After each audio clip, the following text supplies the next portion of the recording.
बोलिए देवघर वाले बाबा की।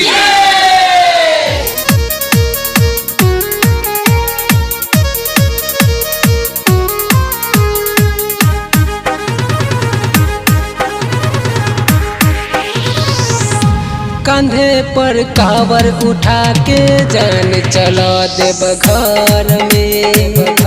कंधे पर कावर उठा के जान चला देवघर में। जीवन भर साथ हो जहिबू तू हमारे संग में, तू हमारे संग में। कंधे पर कावर उठा के जान चला देवघर में। कंधे पर कावर उठा के जान चला देवघर में।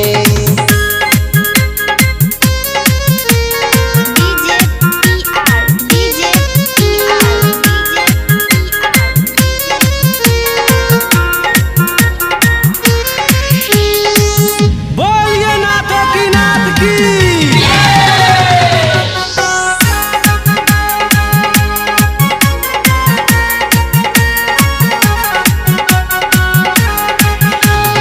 देवो के देव भोले बाबा महादेव करी कृपा तो हम पे जरूर हो, जरूर हो।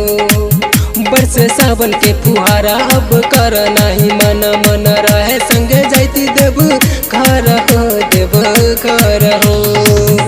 भोले बाबा के नारा गुजे है जयकारा ई पूरा नगर में है, ई पूरा नगर में।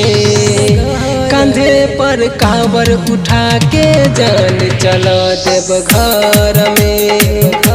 कंधे पर कावर उठा के जान चला देवघर में।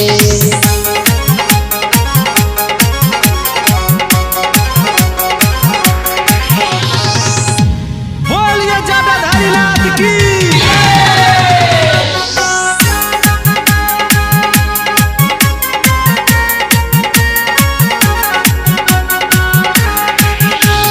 राइटर जितेंद्र संग अमन विपिन भोले बाबा रहे भक्तन में लीन हो, लीन हो।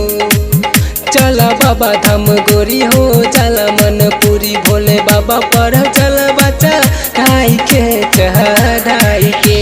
चले विवेक शेख बाबा के धाम लेके आदित्य के संग, लेके आदित्य के संग। कंधे पर कावर उठा के जान चला देवघर में।